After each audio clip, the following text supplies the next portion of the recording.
Bonjour mesdames et messieurs, je suis tout à fait ravi de vous retrouver dans cette nouvelle édition, dans votre émission presque semi-quotidienne de Midi Hors Caire. Comme vous savez, on essaye de vous présenter presque tous les événements qui ont eu lieu sur la scène égyptienne dans plusieurs domaines. Et donc nous allons commencer notre édition tout de suite.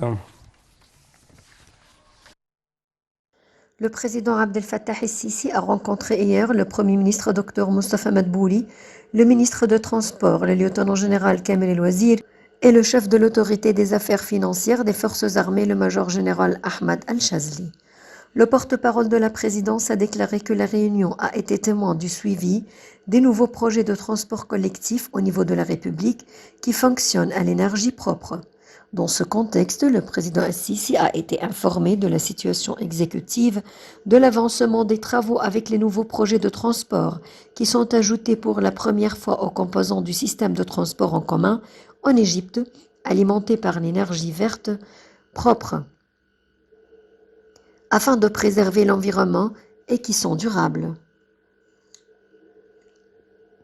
Ceci contribuera à réduire la pollution, rationaliser l'énergie, réduire les accidents et améliorer la santé.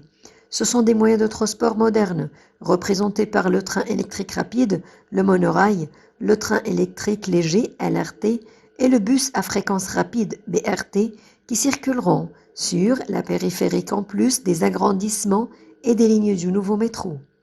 Le chef de l'État a dirigé l'achèvement rapide des composantes du nouveau système de transport en commun au niveau de la République. Cela constitue un saut qualitatif et un ajout civilisé qui facilite le déplacement rapide et sûr des citoyens, contribuant à l'amélioration des conditions de vie économiques et environnementales, faisant face à l'énorme processus de développement qui connaît actuellement l'Égypte. Le porte-parole a signalé que le lieutenant général Kamel El-Wazir a présenté la position exécutive actuelle de ces composants modernes, en particulier le train électrique rapide avec ses 3 lignes principales, dont la première est Al-Ain El-Soukhna Al-Alamin El-Gadid à Marsa Matrouh, passant par le Caire, d'une longueur de 660 km, ainsi que la ligne de Hadaïk October, Luxor, Aswan, d'une longueur de 925 km, en plus de la ligne Qena, Hurghada, Safaga, d'une longueur de 240 km, avec une explication de l'aménagement des ouvrages civils et industriels et les gares en cours d'exécution sur toutes ces lignes, outre les voies de surface aériennes et les ponts qui s'y croisent. Le ministre des Transports a également présenté la position de l'établissement de gares routières, BRT, sur les périphériques qui s'intègrent au plan du ministère des Transports pour développer le périphérique, en tant qu'une alternative au transport aléatoire qui réduira l'utilisation des voitures particulières. Le réseau BRT sur la rocade sera considéré comme le plus long du monde, avec une longueur de 106 km. Le président Al-Sisi a été également informé de l'évolution des travaux exécutifs de LRT qui a récemment commencé son opération d'essai, y compris les gares, les ponts, les tunnels et les lignes de chemin de fer, reliées au train d'une longueur de 103 km avec 19 stations. Commençons par la station d'Oadli Mansour.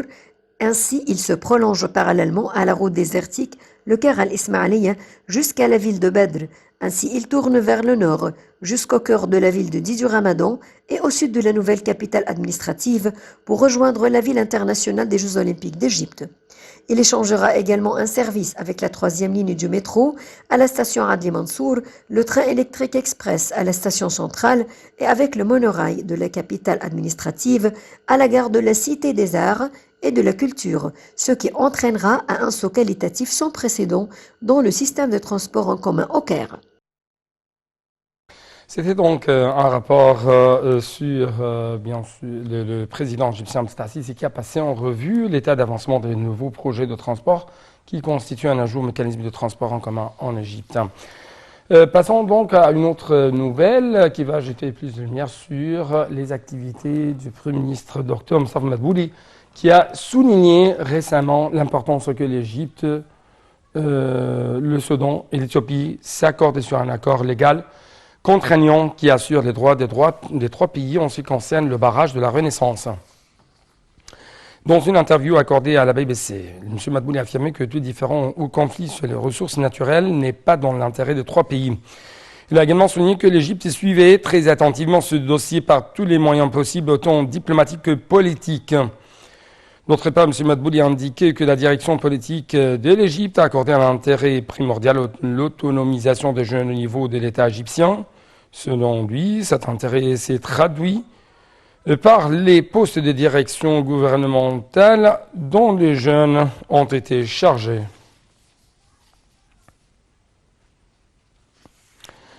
D'autre part, le Premier ministre Dr Moussaf Madbouli a examiné avec le président de la 26e conférence des parties de la Convention cadre des Nations Unies sur le changement climatique COP26, M. Alok Sharma, les moyens de renforcer la coopération avec l'Égypte et qui accueillera la COP27 prévue en novembre prochain. M. Madbouli a exprimé l'aspiration de l'Égypte à mettre en application les recommandations du sommet de Glasgow et à activer l'agenda du climat. M. Madbouli a de même déclaré que la COP27 constituait une opportunité pour les pays africains pour qu'ils puissent soumettre leurs demandes, affirmant l'importance d'assurer les contributions financières nécessaires à ces pays pour les étayer, à lutter contre les changements climatiques, à réduire les émissions de gaz à effet de serre qui nuisent à l'environnement. Pour sa part, M. Sharma a exprimé la pleine disposition de la Grande-Bretagne à soutenir l'Égypte dans l'organisation de la COP27, à échanger avec elle son expertise dans ce domaine.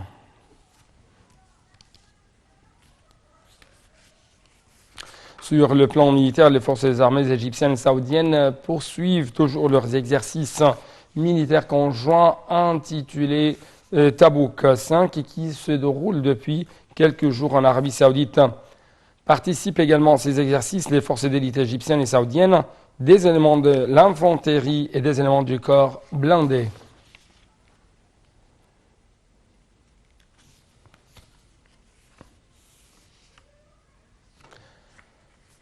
Sur le plan diplomatique, le ministre des Affaires étrangères Sameh Choukri s'est entretenu hier avec son homologue algérien Ramatan Lamamra, actuellement en visite au Caire.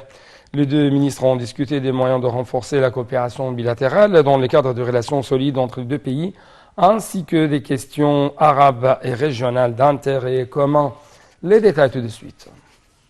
Le ministre des Affaires étrangères, Sameh Choukri, a reçu hier le ministre algérien des Affaires étrangères, Ramatan Lamamra, où les deux ministres ont discuté de l'ensemble des relations bilatérales, des derniers développements dans les dossiers régionaux et des questions arabes d'intérêt commun.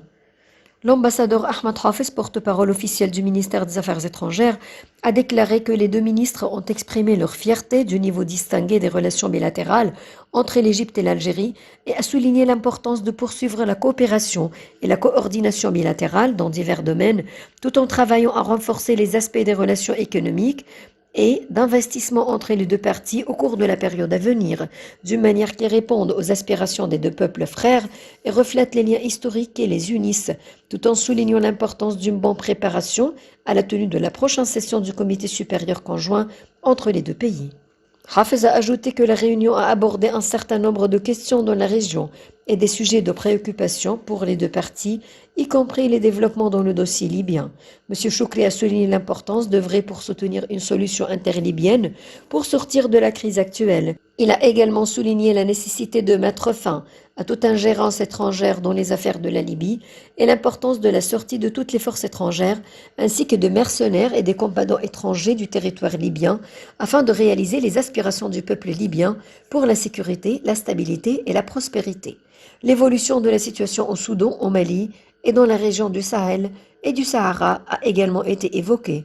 En outre, ils ont discuté des questions de maintien de la paix où les deux ministres ont souligné la nécessité d'intensifier la coordination dans le cadre de l'action africaine conjointe de manière à renforcer les efforts pour parvenir à la paix, à la sécurité et à la prospérité sur le continent africain, en particulier à la lumière des différents problèmes de sécurité, défis imposés par les développements successifs de la région.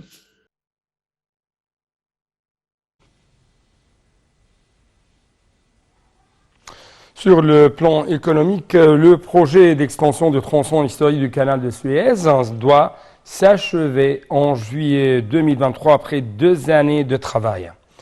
Le président de l'autorité du canal de Suez a annoncé que l'autorité du canal de Suez œuvrait pleinement pour achever les travaux de l'extension du canal de Suez après que le porte-conteneur Ever Given avait bloqué le canal de Suez 6 jours l'année passée.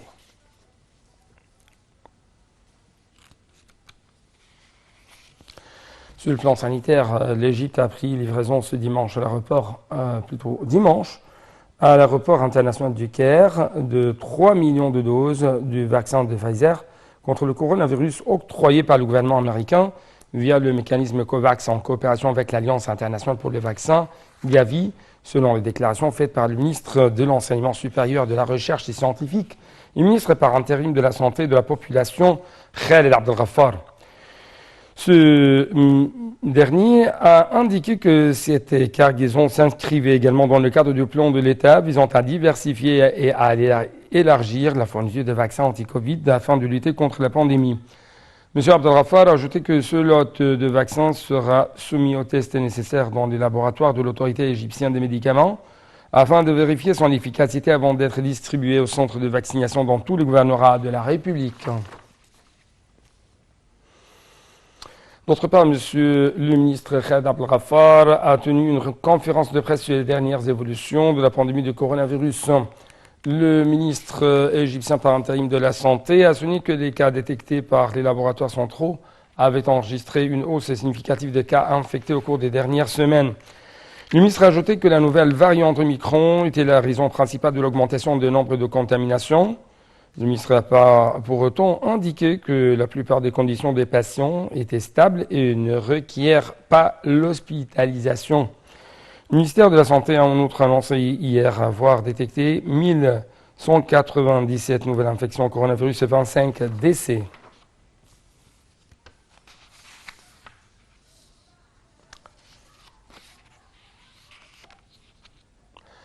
Une bonne nouvelle pour l'Égypte.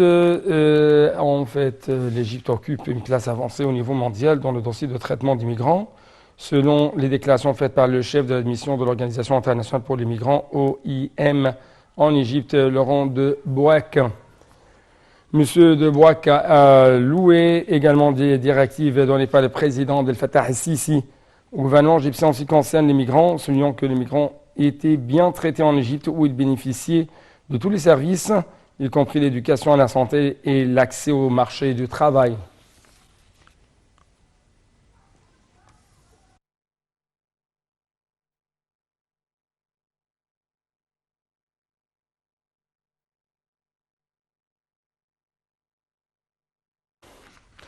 Arrivons ainsi, chers téléspectateurs, à un autre sujet principal à discuter pendant les prochaines minutes. Il s'agit de l'Égypte, qui est considérée comme un des meilleurs endroits de safari dans le monde, surpassant ainsi l'Afrique du Sud, le Kenya, le Brésil et l'Inde. Selon les derniers rapports publiés par l'Organisation mondiale du tourisme, les pays du Pharaon occupent la première place au niveau mondial vu qu'elle offre aux fans de safari une expérience unique, et ce grâce au site géographique de l'Égypte connu par ses grands déserts. D'autre part, on trouve que les agences de voyage en Égypte offrent également des programmes pour les voyages de safari qui fascinent les personnes passionnées par ce mode de voyage. Donc, tous les fans de safari à travers le monde, vous ne devez pas rater un voyage safari dans les pays des pharaons pour jouir de la nature resplendissante du pays, des paysages merveilleux. Parmi les endroits les plus fabuleux de safari en Égypte, on trouve les oasis de Farafra, de Siwa, de Khaja et de Bahriya. Donc, je crois que nous pouvons actuellement recevoir un appel téléphonique de la part de l'un des experts dans le domaine du tourisme ici en Égypte. Il s'agit de M. Hazem Hassan. Monsieur Hazem Hassan. Bonjour. Bonjour, monsieur. Bonjour. Tout d'abord, merci beaucoup pour nous rejoindre à travers la ligne de National International. Et permettez-moi de vous poser cette question. Quels sont les secrets qui ont, si je peux dire, mené l'Égypte à arriver à occuper cette première place au niveau mondial dans le domaine des voyages de safari? Bien sûr que c'est le résultat d'un travail très bien étudié d'abord, et qui était fait sur des mesures internationales. Et je parle principalement de l'infrastructure, les travaux qui étaient faits dernièrement, et surtout que ces travaux-là n'étaient pas faits d'une façon qui dénaturalise nos déserts. Au contraire, c'était très bien étudié et bien exécuté. Et, effectivement, le plan était très bien fait. Et donc, de cette façon-là, ça n'a pas du tout n'a pas eu d'impact vraiment négatif sur le site. Le safari toujours, ou le touriste qui fait le safari toujours, c'est quelqu'un qui cherche vraiment une évasion, un dépaysement total effectivement du stress de la vie de tous les jours, le travail, les bouchons dans les rues, dans les grandes villes où ils vivent. Et donc là, on voit que d'abord, Dieu nous a donné ici, l'Égypte, un désert magnifique qui est très varié au niveau de la nature, au niveau de tout ce qui est traces de nature ou traces humaines. Parce que là, quand on voit le désert chez nous, c'est très varié. On voit les oasis, donc la vie justement de la vie paysanne. Et à côté, juste à côté, il y a le désert avec sa nature magnifique. On parle du désert blanc, désert noir, les autres parties rocheuses, justement du désert occidental. On voit que c'est très varié sur le plan désertique et aussi on a des monuments anciens. On a Donc il y a une sorte de variété d'après vous. Exactement.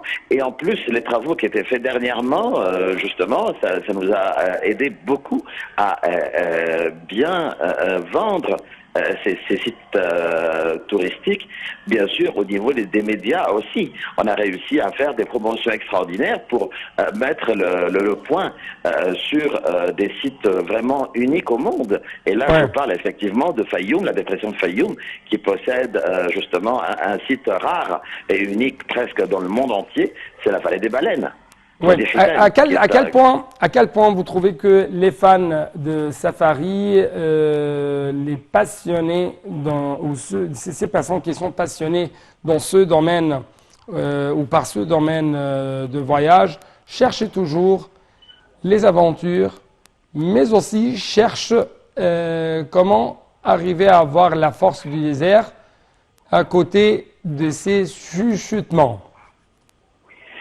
Oui, bien sûr. On voit que là, d'abord, le tourisme classique, si on veut, entre guillemets, est resté vraiment longtemps, à tel point que le marché du tourisme en général, dans le monde entier, est devenu vraiment trop environnementaux. Et les gens, ils ont commencé à avoir tendance, justement, à sortir. Et on ne peut pas quand même négliger l'effet important et principal à cause du confinement, le virus coronavirus, qui ont fait que justement les gens ils ont essayé de s'échapper justement des endroits où il y a beaucoup de monde. Et là, bien sûr, il n'y a pas mieux que le safari, c'est un voyage tout à fait individuel. On voit que effectivement ils veulent savourer la vie primitive, la vie naturelle. Tout à fait, tout à fait. Et là, il n'y a pas mieux.